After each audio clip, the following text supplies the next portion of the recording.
সেবার ঘুরতে ঘুরতে আমি গিয়ে পড়েছিলাম মোহনপুর নামের একটা গ্রামে। সেই গ্রামে গিয়ে পড়ার পেছনে আরও একটা কারণ রয়েছে। সেই গ্রামের শ্মশানে নাকি এক সাধক বেশ কিছুদিন ধরে রয়েছে, এমন একটা খবর পেয়েছিলাম। সেই খবর পেয়েই সেখানে যাওয়ার জন্য মন কেমন চঞ্চল হয়ে উঠেছিল। তোমরা জানো, সাধু সন্ত পেলে আমি বেরিয়ে পড়ি। তাদের সাথে থেকে তাদের কাছে অনেক কিছু জানার প্রবল ইচ্ছে আমায় বারবার আকর্ষণ করে। তেমনই ইচ্ছে হওয়ায় আমি মোহনপুর গ্রামের শ্মশানে উদ্দেশ্যে বেরিয়ে পড়লাম। কিন্তু শ্মশানে গিয়ে দেখি সেই সাধক আর সেখানে নেই, সেখান থেকে চলে গেছে। তাই নিরুপায় হয়ে একরকম মনক্ষুণ্ণ হয়েই সেখান থেকে মোহনপুর গ্রামে গিয়ে ঢুকলাম। জল তেষ্টায় ক্লান্ত হয়েছিলাম বলে গ্রামের একটা বাড়িতে জল খাওয়ার জন্য গিয়ে উপস্থিত হলাম। তার ঘরের দরজার কাছে দাঁড়িয়ে বললাম, বাড়িতে কেউ আছো? একটু জল খাওয়াতে পারবে? আমি পথিক, জলের জন্য কষ্ট পাচ্ছি। ঘরের ভেতর থেকে একজন উত্তর দিল, দাঁড়ান, এক্ষুনি আনছি। জল নিয়ে এসে সে আমার হাতে দিতে যাবে, এমন সময় সে থমকে গেল। আমি তার মুখের দিকে ভালো করে তাকাতেই দেখলাম সে যে দৃষ্টিতে আমার দিকে তাকিয়ে আছে তাকে ভয় আর রাগ দুটোই বলা চলে। আমি তার অবাক মুখের দিকে তাকিয়ে তার হাত থেকে জলের গ্লাসটা নিতে যেতেই সে সেই গ্লাসটা মাটিতে ছুঁড়ে ফেলে দিল। এমন একটা ঘটনায় আমি অবাক হয়ে গেলাম। সে তখনই বলে উঠল, আমাদের এত বড় ক্ষতি করে দিয়ে যাওয়ার পরেও আপনার স্বাদ মেটেনি, আবার আবার এসেছেন আমাদের বাড়িতে? তার কথা শুনে আমি কিন্তু বেশ অবাক হলাম, কারণ এই বাড়িতে তো দূর, এই গ্রামেই আমি এর আগে কখনো আসিনি। তাই একটু অবাক গলাতেই বললাম, এসব কি বলছো বলো তো? আমি তোমার বাড়িতে জীবনে কখনো আসিনি, এই গ্রামেই আমি কখনো পা রাখিনি। আবার মিথ্যে কথাও বলছেন। এই 7 দিনের মধ্যে আপনার গায়ের রং এতটা ফর্সা হয়ে গেল কি করে? আর মাথার চুল এত ছোট করলেন কিভাবে? কথাটা বলতে বলতে সে আমায় যে ভালো করে নিরীক্ষণ করছে সেটা বুঝতে পারছিলাম। আমার এবার একটু রাগ হলো। আমার মুখের সামনে থেকে সে জলের গ্লাস ফেলে দিয়েছে, তার উপর এমন সব অদ্ভুত কথা বলছে। তাই বললাম, পথিক জল কষ্টে তোমার কাছে জল চেয়েছে, তুমি তার মুখের সামনে থেকে জলের গ্লাস ফেলে দিলে? তা তোমার এতে যাতে কোনো ক্ষতি না হয় তার প্রার্থনা আমি মধুসুন্দরী দেবীর কাছে করব। তবে ভবিষ্যতে কখনো এমন কাজ করো না, এতে তোমারই পাপ বাড়বে। চললাম আমি। কথাটা বলে পিছু ফিরে কয়েক পা হেঁটে এসেছি, হঠাৎ পেছন থেকে সে ডেকে বলল, দাঁড়ান দাঁড়ান দাঁড়ান দাঁড়ান ঠাকুরমশাই, সত্যি করে বলুন তো, আপনি কে? আপনি কি সে নন? আমি একটা ব্যাপার বুঝতে পেরেছিলাম, সে বোধহয় আমার সাথে অন্য কাউকে গুলিয়ে ফেলেছে। তাই মনের জমতে থাকা রাগ আর খারাপ লাগা টুকুকে সামান্য দমিয়ে রেখে তার দিকে ঘুরে বললাম, সত্যি বলছি, আমি তোমাদের গ্রামে এর আগে কখনো আসিনি, তোমার সাথে আমার কোনোদিনও দেখাই হয়নি। সে আরও কিছুক্ষণ আমার দিকে তাকিয়ে রইল, তারপর আমার চারপাশে একবার ঘুরে নিয়ে দেখে বলল, কিন্তু এতটা নীল কি করে হয় ঠাকুরমশাই? তার গায়ের রং সামান্য চাপা, আর তার শরীর থেকে একটা উৎকট গন্ধ বেরিয়ে আসে। মাথার চুল আপনার চেয়ে বেশ খানিকটা বড়, তবে এছাড়া আর কোনো পার্থক্য নেই। না না, আর হ্যাঁ, তার পিঠের কাছে একটা বড় জরুল ছিল, আপনার তা নেই। আমার ভুল হয়েছে ঠাকুরমশাই, আপনি একটু দাঁড়ান, আপনার জন্য এক্ষুনি জল নিয়ে আসছে। তার কথায় কিন্তু তখন আমি কিছুই বুঝে উঠতে পারছিলাম না। অবাক হয়ে তার বাড়ির দাওয়ার উপর বসলাম। মনে মনে বুঝতে পারছিলাম সে কিছু একটা ভুল করছে। আমায় তাহলে কি কারো সাথে গুলিয়ে ফেলল? যদিও এটুকু না বোঝার মতো ক্ষমতা আমার নেই, সে সেটাই হবে, এটাই ভাবলাম। একটু পরেই কার্তিক যখন বাইরে বেরিয়ে এলো, তখন তার হাতে নতুন জলের গ্লাস। এখন তো মাটির জলের গ্লাস খুব একটা ব্যবহার হয় না, তখন কিন্তু মাটির জলের গ্লাস ছিল। মাটির গ্লাসটা উঠোনের একপাশে ভাঙা অবস্থায় পড়েছিল। আমি সেদিকেই তাকিয়েছিলাম। কার্তিক আমার সামনে এসে জলের গ্লাসটা আমায় তুলে দিয়ে হাত জোর করে বলল, ঠাকুরমশাই, আমার ব্যবহারে কিছু মনে করবেন না। আসলে আপনি যদি সবটা জানতে পারতেন তাহলে আপনিও বুঝতেন কেন আমি আপনার সাথে এমন ব্যবহার করেছি। আমি জল পান করে সামান্য সুস্থ বোধ করলাম। তারপর শান্ত গলাতেই বললাম, ক্রোধ সংবরণ করা যে শিখতে হবে। ক্রোধ মানুষকে দিয়ে এমন অনেক কিছু করিয়ে নেয় যা সে স্বাভাবিক অবস্থায় কোনো সাধারণ মানুষ করতেই পারে না। নিজের ক্রোধকে সংবরণ করা শেখো, না হলে কিন্তু বিপদে পড়বে। আচ্ছা, এখন বলো তো আসলে কি হয়েছিল? গল্প শুরু করার আগেই তারানাথ প্রথমেই আমাদের বলে দিয়েছিল যে সে তার মতোই দেখতে আরও একজনকে দেখেছিল। তাছাড়া কার্তিকও তেমনই একটা আভাস দিয়েছিল। তাই আমাদের ব্যাপারটা বুঝতে খুব একটা অসুবিধা হচ্ছিল না। তবুও বললাম, আচ্ছা ঠাকুরমশাই, উনি আপনার মতো দেখতে আরও একজনকে দেখেছিলেন। সেটা যদি হয়েও থাকে, কিন্তু তাতে তার উপর এত রাগ থাকার কারণটা কি? তারানাথ আমাদের কথার উত্তর দিল না। তার বদলে বলতে লাগলো, কার্তিকের চরম ক্ষতি করে গিয়েছিল সেই সাধক। আসলে সে ছিল একজন কাপালিক। কার্তিকের বাড়িতে সে জলের জন্য এসেছিল। ঠিক আমার মতোই জল পান করার পরে কার্তিকের বাড়িতে সে একদিন ছিল। সচরাচর কাপালিকরা ঘরে থাকে না, কিন্তু সেখানে থেকে যাওয়ার আগে সেই কাপালিক কার্তিকের ছোট মেয়েটিকে তার সাথে নিয়ে যেতে চেয়েছিল। তবে সেটা কিন্তু কার্তিকের সম্মতিতে নয়। সেদিন অনেক রাত্রে কার্তিক বুঝতে পেরেছিল তার ঘরে কেউ ঢুকছে আর তার মেয়েটিকে তুলে নিয়ে যাওয়ার চেষ্টা করছে। কিন্তু এমনটা যে কেন হয়েছিল তা কার্তিক বুঝতে পারেনি। তার ঘুম ভেঙে যাওয়ায় ধড়মড় করে উঠে সে দেখতে পায় তার মেয়েটিকে নিয়ে সেই কাপালিক চুপি চুপি বেরিয়ে যাচ্ছে। সেটা দেখেই তার মাথায় আগুন জ্বলে ওঠে। তাড়াতাড়ি সে এগিয়ে গিয়ে কাপালিকের কাছ থেকে মেয়েকে ছিনিয়ে নেয়। কাপালিক যখন তার উপর রেগে তাকে বলেছিল ওই মেয়েটিকে বলি দিতে পারলে তার সাধনা সিদ্ধ হবে, তাই সে কার্তিকের কাছে ওই মেয়েটিকে চেয়েছিল। তার বদলে সে কার্তিক যা চাইবে তাকে তাই দেবে। কিন্তু কার্তিক কিছুই চায়নি। কেই বা চায় নিজের মেয়েকে ওরকম একটা পাষণ্ড কাপালিকের কাছে নিজের হাতে তুলে দিতে, যে মেয়েকে কাপালিক আবার বলি দেবে বলে চেয়ে নিয়ে যাচ্ছে। এই নিয়ে কার্তিক আর কাপালিকের সাথে সামান্য কথা কাটাকাটি হয়। তারপর কাপালিক চলে যাওয়ার সময় বলেছিল, যে মেয়েকে বাঁচাতে তুই আমার সাথে দুর্ব্যবহার করলি, সেই মেয়েকে তুই বাঁচাতে পারবি না। মাত্র 3 দিনের মধ্যে তোর মেয়ে মারা যাবে। কার্তিক ভয়ে মেয়েকে বুকের মধ্যে শক্ত করে জড়িয়ে ধরেছিল।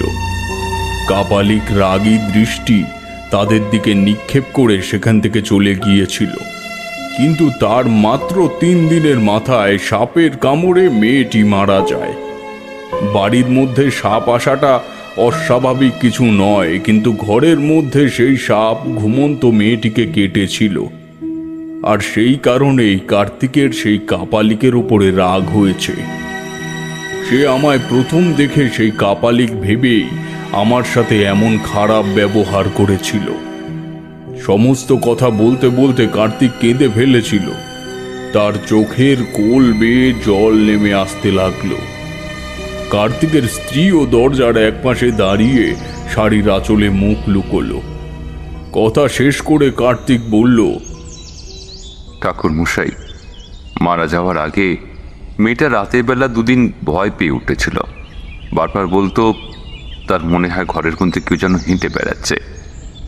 আমার বউ মেয়েকে নিয়ে পাশের ঘরে ঘুমোয়, আমি ঘুমোই এই ঘরে। রাতে উঠে মেয়েকে অতি কষ্টে শান্ত করতাম। হায় ঠাকুরমশাই, কিন্তু তখন কি আর জানতাম এমনটা ঘটে যাবে। এখন আমাদের মনে হয় রাতের বেলা যেন ঘরের ভেতর কেউ হাঁটে, কিন্তু বন্ধ ঘরের ভেতর কি আসবে বলুন তো ঠাকুরমশাই? আমি তার কথা শুনে চমকে উঠেছিলাম। এসব কাপালিকদের ক্ষতি করার ক্ষমতা প্রবল। সে যদি কার্তিকের মেয়েকে এভাবে মারতে পারে, তাহলে কার্তিক ও কার্তিকের বউয়েরও বিপদ রয়েছে। আমি তাই একটু ভেবে নিয়ে বললাম, আচ্ছা কার্তিক, আমারও মনে হয় সেই কাপালিক তোমাদের এত সহজে ছেড়ে দেবে না। শুধু তোমার মেয়ে নয়, তোমাদেরও ক্ষতি করার চেষ্টা করবে সে। আপনিও তো সাধক ঠাকুরমশাই, আপনি পারেন না আমাদেরই বিপদ থেকে রক্ষা করতে? আমার মেয়েটা তো গেল, এবার আমার আর আমার বউয়ের যদি কিছু হয় তাহলে ঠাকুরমশাই। দেখো কার্তিক, আমার ক্ষমতা অতি সামান্য। সেই কাপালিক যদি তোমার কোনো ক্ষতি করার চেষ্টা করে তাহলে আমি তাকে আটকানোর চেষ্টা করতে পারি, কিন্তু পুরোপুরিভাবে সফল হব কি না জানি না। তবে তোমাদের এই বিপদে ফেলে আমি এখান থেকে চলে যাব না, আমি এখানেই থাকব। আচ্ছা, সেই তান্ত্রিক যাওয়ার সময় তোমাদের কিছু দিয়ে গিয়েছিল বা তোমাদের বাড়িতে কিছু রেখে গিয়েছিল কি? এমন কিছু কি তোমাদের মনে আছে? না ঠাকুরমশাই, তেমন কিছু তো মনে পড়ে না। তবে আমাদের অজান্তে বাড়ির মধ্যে যদি কিছু রেখে দিয়ে যায় তাহলে সেই ব্যাপারে তো আমি কিছু জানি না। কার্তিকের কথায় আমি উঠে দাঁড়ালাম। বাড়ির চারপাশটা ভালো করে খুঁজে দেখলাম, কিন্তু কোথায় কিছুই পাওয়া গেল না। একসময় অধৈর্য হয়ে বললাম, আজ রাতটা আমি তোমাদের বাড়িতেই থাকব। তারপর দেখব রাতের বেলা তোমার বাড়িতে কে প্রবেশ করে। তবে আমি এখন একটু বেরোবো, চিন্তা করো না, আমি সন্ধ্যা হওয়ার আগেই ফিরে আসব। কার্তিক আমার কাছে জানতে চাইল আমি কোথায় যাব, কিন্তু তার কিছুই আমি কার্তিককে খুলে বললাম না। তাকে শান্ত করে তার বাড়ি থেকে বেরিয়ে গ্রামের মধ্যে এদিক ওদিক ঘুরতে লাগলাম। কার্তিকের ক্ষতি করার জন্য সেই কাপালিককে অন্তত আশেপাশে কোথাও থাকতে হবে। আর একটা ব্যাপার হতে পারে, সেই কাপালিক কার্তিকের বাড়িতে এমন কিছু একটা রেখে গেছে যার মাধ্যমে অশুভ শক্তি কার্যকর হচ্ছে ও ক্ষতি করার চেষ্টা করছে। কিন্তু এই দুটো কারণের একটাও সন্দেহজনক কিছু, কিন্তু সেদিন আমি কিছুই খুঁজে পেলাম না। গ্রামের শ্মশানে আমি নিজেই ছিলাম। তাছাড়া গ্রামের মধ্যে আরো যে কটা ফাঁকা জায়গা, পরিত্যক্ত স্থান রয়েছে, সেখানে খুঁজেও কাউকে দেখতে পেলাম না। একসময় হতাশ হয়ে হাল ছেড়ে দিয়ে বিকেলের দিকে কার্তিকের বাড়িতে ফিরে আসলাম। ফিরে এসে শুনতে পেলাম কার্তিকের বউয়ের শরীর অসুস্থ। তাড়াতাড়ি তার ঘরে গিয়ে দেখলাম সে বিছানায় শুয়ে রয়েছে। তার গায়ে প্রবল জ্বর। জ্বরের মধ্যে সে আবোল তাবোল বকেই চলেছে। তার কথাগুলো অনেকটা এরকম, আমি কোথাও যাব না, কোথাও যাব না, আমি কোথাও যাব না। আমায় ছেড়ে দাও, ছেড়ে দাও আমায়। ওই তো আমার মেয়ে, ওই তো আমার কাছে আয়, কাছে আয় আমার, আয় মা, কাছে আয়। জ্বরের ঘোরে তখন প্রলাপ বকা শুনে আমি কেমন যেন চমকে উঠলাম। তাহলে কি সেই কাপালিকের অশুভ ক্রিয়া কাজ করতে শুরু করেছে? কার্তিক বিছানার একপাশে বসে কেঁদে চলেছিল। লোকটাকে দেখে বড্ড খারাপ লাগছিল। কিছুদিন আগে নিজের মেয়েকে হারিয়েছে, এখন তার বউয়ের এমন অবস্থা। আমি মনে মনে কিছু একটা ভেবে সামনে এগিয়ে গিয়ে কার্তিকের স্ত্রীর কপালে হাত রাখতে যাব, ঠিক তখনই মনে হলো যেন কেউ আমায় প্রচণ্ড ধাক্কা দিয়ে পেছনে সরিয়ে দিল। গোটা ব্যাপারটায় আমি যতটা অবাক হয়েছিলাম তার চেয়ে বেশি অবাক হয়েছিল বোধহয় কার্তিক। আমার চোখের সামনে একটু আগেই সে তার বউয়ের কপালে হাত দিয়ে জ্বর পরীক্ষা করেছে, কিন্তু আমি হাত দিতে যেতেই এমনটা হলো কেন? আমার দিকে তাকিয়ে থাকতে থাকতে সে বলল, কি হলো ঠাকুরমশাই, আপনি এমন পিছিয়ে গেলেন কেন? আমি কি উত্তর দেব বুঝতে পারছিলাম না। মনে হলো কার্তিকের বউয়ের চারপাশে যেন কেউ একটা বন্ধন তৈরি করে রেখেছে, আর সেই বন্ধনই কাটিয়ে তাকে ছোঁয়ার মতো ক্ষমতা আমার নেই, তা স্পষ্ট বুঝতে পারছিলাম। আমার প্রতিপক্ষ যে রয়েছে তার ক্ষমতা সাধারণ নয়।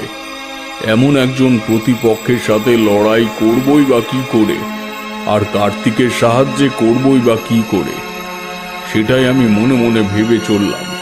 কার্তিক আমায় চুপ করে দাঁড়িয়ে থাকতে দেখে আমার কাছে এসে একটা হাত দিয়ে আমাকে ধাক্কা দিয়ে বলল, কি হলো ঠাকুরমশাই, আপনি আপনি ঠিক আছেন তো?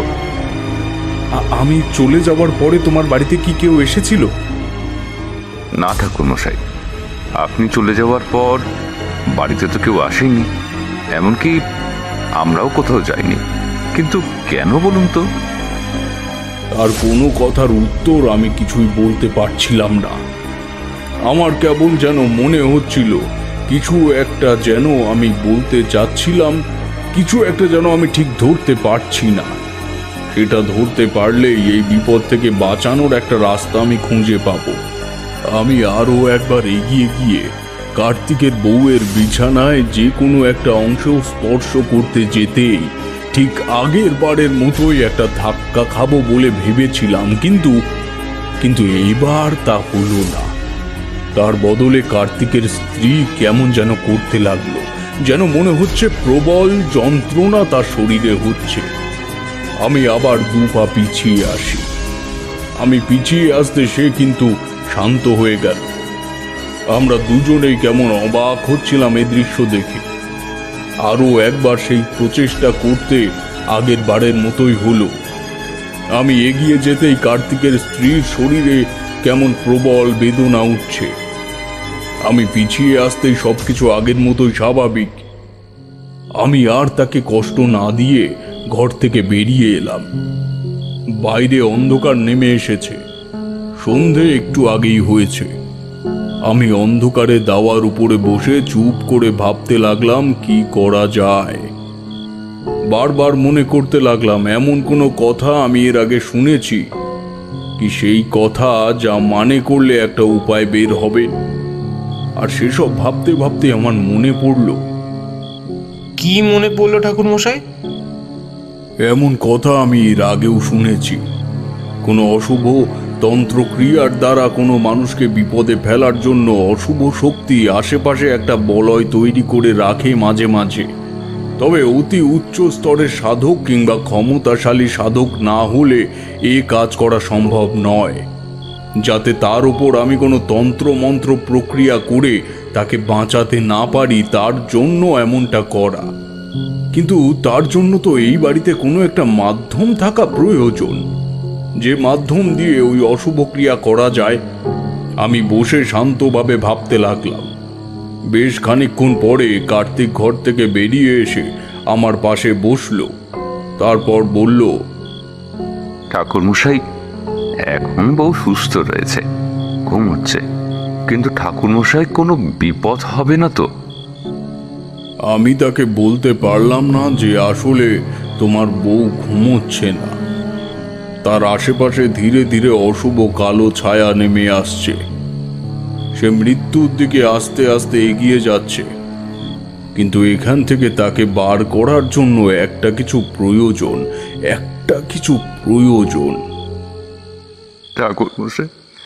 ঠাকুরমশাই, আমার বউ বাঁচবে তো? আমার বউ বাঁচবে তো ঠাকুরমশাই? তার কথার কোনো উত্তর আমি দিতে পারলাম না। অন্ধকারে উঠোনের মধ্যে নেমে এলে তারপর কার্তিককে একটা হ্যারিকেন আনতে বলে ভালো করে চারপাশটা খুঁজে দেখতে লাগলাম। কার্তিকের বাড়ির উঠোনে বেশ কয়েকটা গাছ ছিল, একটা আম গাছের কাছে এসে দাঁড়াতে হঠাৎ করে গোটা শরীরটা কেমন যেন কেঁপে উঠল। দিনের বেলা এখানে এসে দাঁড়িয়েছি, কিন্তু তেমন তো কিছু হয়নি। তাহলে এখন এমনটা হলো কেন? তার মানে কি রাতের অন্ধকারে সেই অশুভ শক্তির ক্ষমতা বৃদ্ধি পায় বলে আমার এমনটা মনে হচ্ছে? তাই মনে হচ্ছে ভেবে খুঁজে বেরালাম। আম গাছের পেছনের দিকে এগিয়ে গেছি, হঠাৎ করে কেমন একটা অদ্ভুত গন্ধ আমার নাকে এসে লাগলো। ঠিক শ্মশানে পোড়া চিতার কাঠ থেকে যেমন গন্ধ বেরিয়ে আসে তেমনই গন্ধ। আর ব্যাপারটা মনে হতেই তাড়াতাড়ি কার্তিককে বললাম, কার্তিক, আশেপাশে খুঁজে দেখো তো, কোথাও কোনো পোড়া কাঠ রয়েছে কিনা। কথাটা তাকে বলতে বলতেই আমি মনে মনে স্পষ্ট বুঝতে পেরেছিলাম ওই শ্মশানের পোড়া কাঠ আসলে কার্তিকের পারিবারিক জীবনে এমন বিপদ নামিয়ে এনেছে। কার্তিক অন্ধকারে আমার মুখ দেখে বোধহয় কিছু একটা আন্দাজ করতে পেরেছিল, তাই দুজন মিলে ভালোভাবে খুঁজে দেখার চেষ্টা করলাম। গোটা উঠোনের মধ্যে খুঁজে চলেছি, ঠিক সেই সময় অন্ধকারে বাইরে থেকে কারো একটা হাসির শব্দ ভেসে এলো। এখানে একটা কথা বলে রাখা ভালো, আসলে ঘরটা গ্রামের একদম শেষের দিকে শ্মশানের কাছে। আমি তাই শ্মশান থেকে বেরিয়ে তার বাড়িতেই প্রথম গিয়েছিলাম। এখন সেই হাসিটা যে শ্মশানের দিক থেকে ভেসে আসছে তা স্পষ্ট বোঝা যায়। হাসিটা শুনতে পেয়ে কিন্তু কার্তিক কেমন যেন ভয় পেয়ে গেল। কাঁপা কাঁপা গলায় বলল, ঠাকুরমশাই, ও কে হাসছে? ওভাবে কে হাসছে ঠাকুরমশাই? ওভাবে কে হাসছে? আমি বুঝতে পারছিলাম কার্তিক ভয় পাচ্ছে, কিন্তু এখন ভয় পাওয়ার মতো সময় নয়। এখন মনোযোগ রাখতে হবে, শক্ত হয়ে কাজ করতে হবে। তাই বললাম, ওদিকে কান দিও না কার্তিক, তুমি খোঁজো খোঁজো, আমাদেরকে বিভ্রান্ত করার চেষ্টা করছে। তাড়াতাড়ি খোঁজো না, না হলে তোমার স্ত্রীর বিপদ ঘটবে। তাড়াতাড়ি কার্তিক। কার্তিক তখনও ভয় পেয়ে চলেছে দেখে তার বউয়ের কাছে গিয়ে বসতে বললাম। সে তাড়াতাড়ি তার বউয়ের কাছে চলে গেল। আমি ঠিক তখনই আম গাছের একটা কোটরের মধ্যে হঠাৎ করেই দেখতে পেলাম শ্মশানের একটা পোড়া কাঠ রাখা।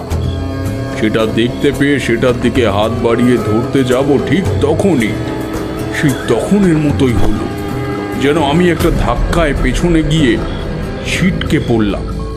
আর তার সাথে সাথে এবার দেখতে পেলাম অন্ধকারে কার্তিকের বাড়ির বাইরের রাস্তার উপরে কে যেন দাঁড়িয়ে আছে, আর হাসিটা তার দিক থেকেই ভেসে আসছে।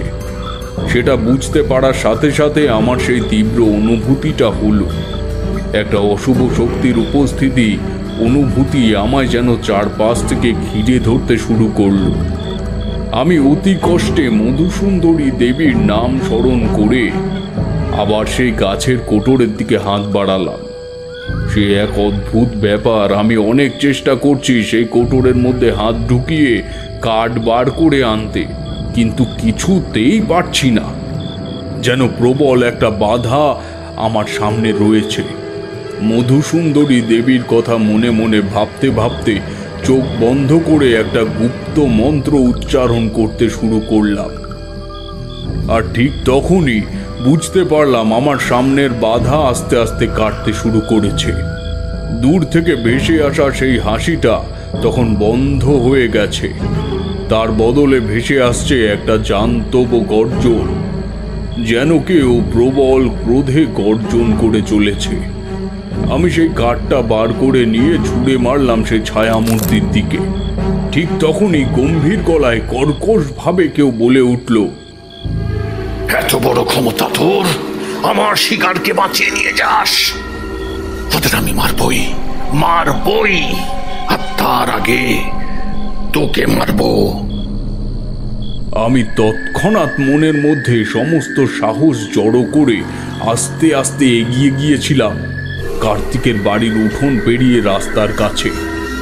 তখনই শুনতে পেলাম সেই কাপালি কোনো একটা গুপ্ত মন্ত্র উচ্চারণ করছে, আর তার সাথে সাথে এই যে কি হলো কিছুই বুঝতে পারলাম না।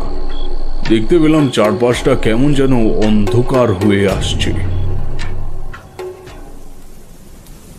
তারানাথ থামতে আমরা অবাক হয়ে তার দিকে তাকিয়ে রইলাম। কিশোরী উত্তেজনা চাপতে না পেরে বলে উঠল, তারপর কি হলো ঠাকুর মশাই?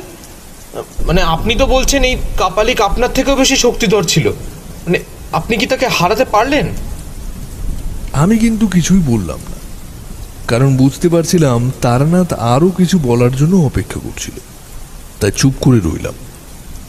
একটু পরে তারানাথ বলল, যখন চারপাশের অন্ধকার আস্তে আস্তে কেটে গেল, চারপাশের সেই লম্বা কাঁচের আয়নাগুলো আমার সামনে থেকে দূরে সরে গিয়ে গুঁড়ো গুঁড়ো হয়ে ভেঙে গেল।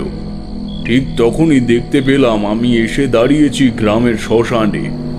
এতটা পথ কিভাবে আসলাম আর কিছুই আমি বুঝতে পারছিলাম না। আমার থেকে খানিকটা দূরে দাঁড়িয়ে রয়েছে সেই কাপালিক। আমাদের থেকে খানিকটা দূরে একটা চিতা দাউ দাউ করে জ্বলছে, আর সেই চিতার আগুনে কাপালিককে স্পষ্ট দেখা যায়।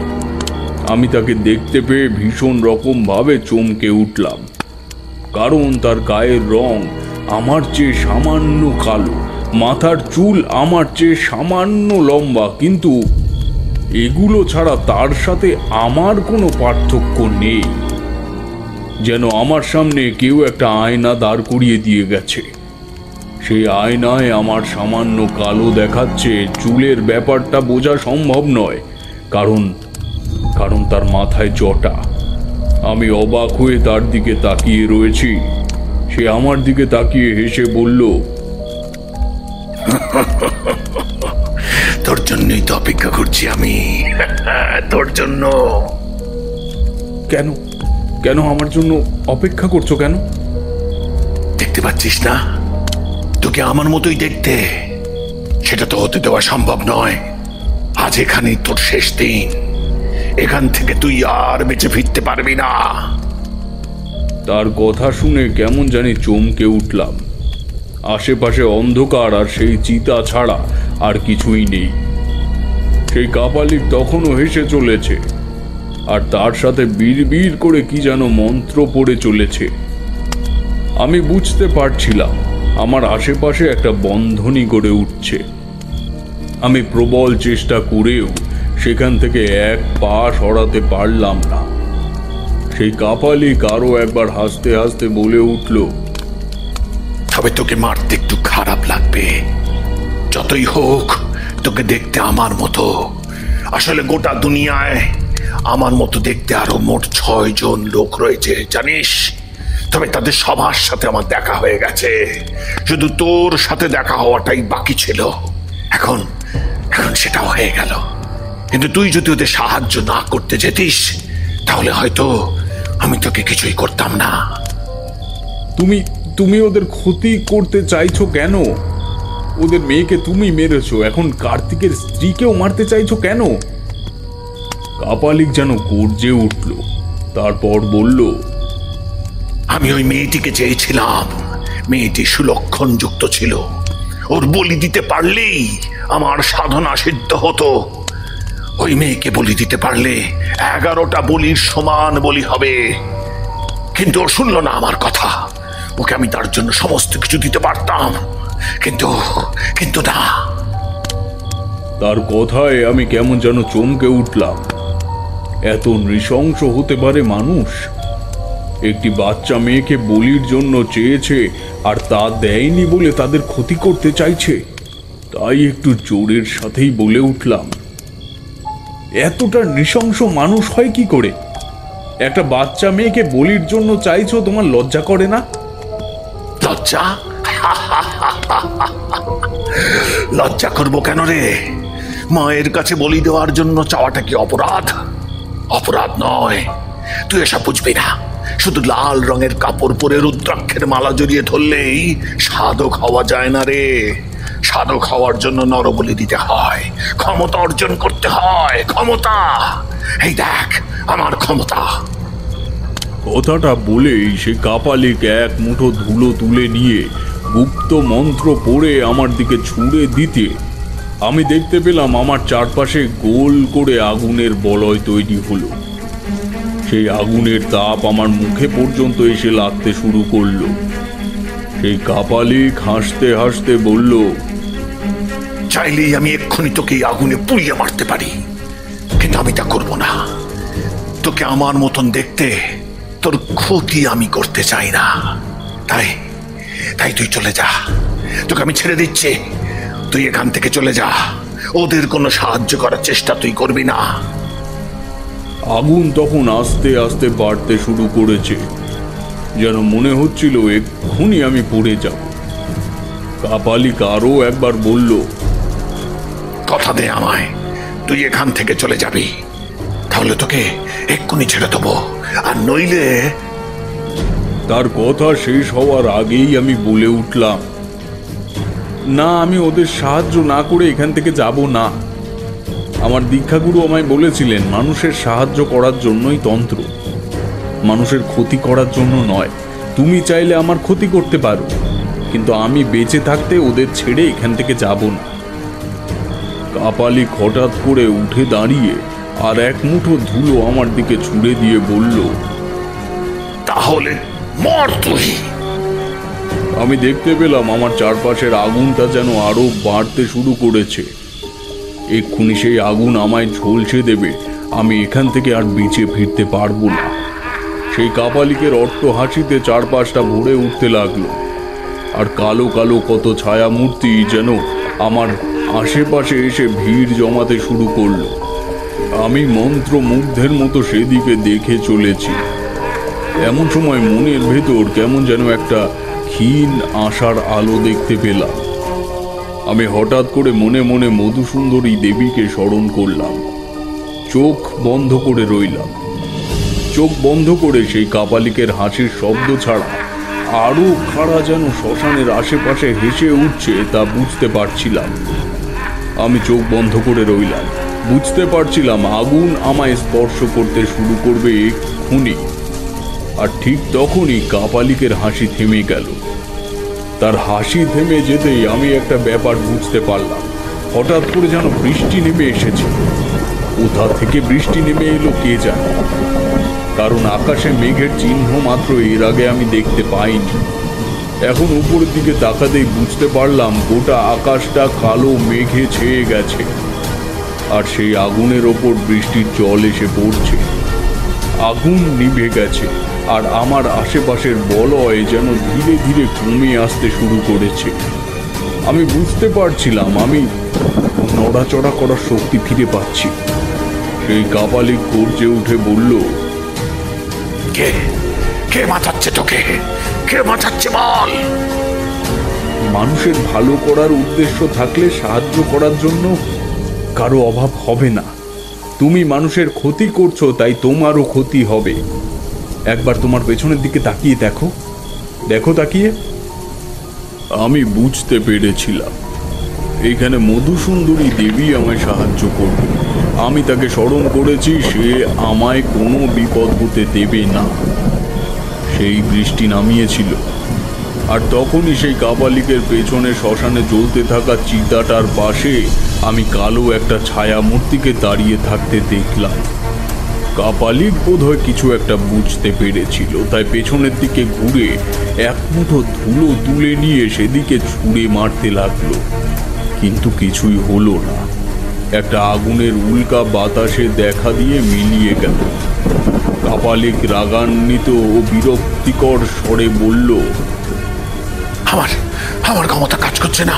কে কে আছে এখানে? কে? আর তুই তুই বা কে? তোকে সাহায্য করছে কে? আমি এবার মনের জোর ফিরে পেয়েছিলাম, তাই বললাম, মধুসুন্দরী দেবী। চিতার আগুনটা ততক্ষণে নিভে আসতে শুরু করেছে। কাপালিক বুঝতে পেরেছিল এভাবে সে আমার কোনো ক্ষতি করতে পারবে না, তাই বলল, আজ তুই বেঁচে গেলি, কিন্তু কোনো না কোনো দিন আমি এর বদলা নেবই নেবই। তোকে সেদিন আর কেউ বাঁচাতে পারবে না। কথাটা বলে অন্ধকারে সেই কাপালিক শ্মশানের মধ্যে কোন দিকে যে চলে গেল তা আমি বুঝতে পারলাম না। বেশ খানিকক্ষণ দাঁড়িয়ে তাকিয়ে থাকার পর বুঝতে পারলাম সেটার এক পাশে এসে দাঁড়ানো সেই ছায়া মূর্তিটা কখন যেন হাওয়ায় মিলিয়ে গেছে। চারপাশটা কেমন একটা শুভ গন্ধে ভরে উঠেছে। আমি আর সময় নষ্ট না করে তাড়াতাড়ি কার্তিকের বাড়িতে ফিরে এলাম।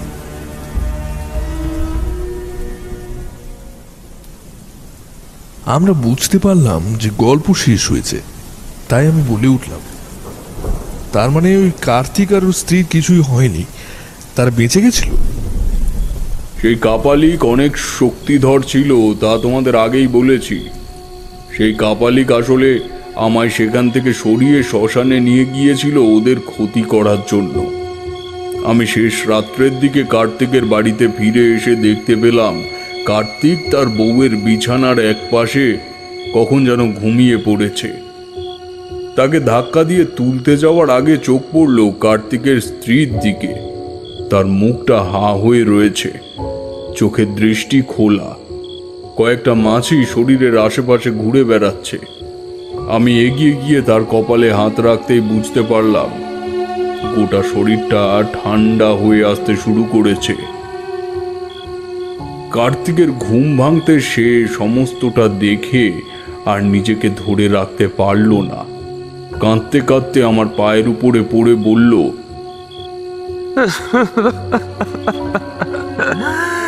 ঠাকুরমশাই, আমার কি হলো? এখন আমি কি নিয়ে থাকবো ঠাকুরমশাই, বলুন তো? এখন আমি কি নিয়ে থাকবো ঠাকুরমশাই?